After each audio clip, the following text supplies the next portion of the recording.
সংসারে কাজকর্ম শেষ করে বাজারঘাট নিয়ে এসে তবে সেন দুপুরে রান্নাবান্না করতে হয়। হরে কৃষ্ণ বন্ধুরা, তোমার সবাই কেমন রয়েছো? আশা করি সবাই ভীষণ ভালো রয়েছে। তো বন্ধুরা, এই যে সকাল থেকে ব্লগটা স্টার্ট করলাম। আর ব্লগটা যদি ভালো লেগে থাকে অবশ্যই like, comment, share and subscribe and follow করতে ভুলবেন না। তো এই যে বাজার বের হয়ে পড়েছি, সবজিও নাই, আনতে হবে, তো চলো নিয়ে আসি। তো এই যে এসে পড়েছি, এসে এই যে সবজিগুলোও নিয়ে আসলাম তাড়াহুড়া করে, আধা ঘন্টার ভিতরে বাজার করে নিয়ে আসলাম। কেন তো ওই যে আজ তেমন বেশি সবজিও ওই যে এগুলাই নিয়ে আসলাম, পটল, একটু ভেন্ডি, টমেটোর, একটু চাল কুমড়া নিয়ে আসলাম, লেবু কয়টা।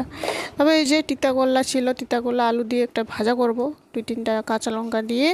তো বাজারে গেলে সময় অনেক হয়ে যায়, তো রান্না বান্না করাও অনেক টাইম হয়ে যায়, তো 2 পদ করে নিলাম। একটু তিতা করলা ভাজি করব, তারপর একটু কচু আলু দিয়ে একটা সবজি করব।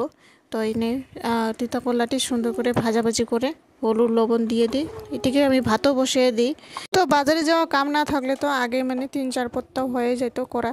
তো বেশি কিছু করলাম না, অনেক সময় হয়ে গেছিলো, তো এই তাড়াহুড়া করে এই যে কচু আলুর সবজিটি করে নেই। তো বাড়িতে আর 2জন মানুষ, 2জনের মানুষ আর কত খাওয়া লাগে, 2 পদ হইলেই যা হয়ে যায়। তো এই যে আলুটি প্রথমে পাঁচফোড়নে ভেজে আমরা এই যে কচুগুলো দিয়ে দিই, দিয়ে এই যে 3-4টা মতো কাঁচা লঙ্কা দিলাম, একটু গুঁড়া মশলা দিয়ে দিলাম, জিরা গুঁড়া, হলুদ, সব একলগে মিলাইয়ে একটু ধইনার গুঁড়া দিয়ে তারপরে এই যে ভাজাভাজি করে ঢাকনা দিয়ে রেখে দিলাম। তারপর এই যে অনেক সময় লাগে কচুটি সেদ্ধ হওয়ার, 20-25 মিনিট মতো লাগে তেমন। তো এদিকে আমি তাড়াহুড়া করে কাপড়গুলো গুছিয়ে নিয়ে নিই, কেননা সকালে কাপড় কানি ধোয়া হয়, এই যে ধোয়া তেমন রোদ দিয়েছিল, তাড়াহুড়া করে কাপড়গুলো শুকাইয়া যায়। তো এদিকে সবজি আদা হয়ে গেছে, এই যে দেখুন ঢাকনা দিয়ে রেখে দিয়েছিলাম।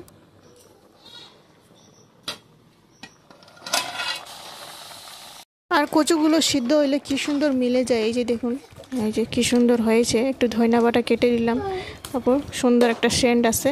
তারপর এই যে তিতা করলা আলু দিয়ে ভাজি, কচু আলুর সবজি, তারপর এদিকে একটু লেবু দিয়ে, তারপর দুপুরের মেনু।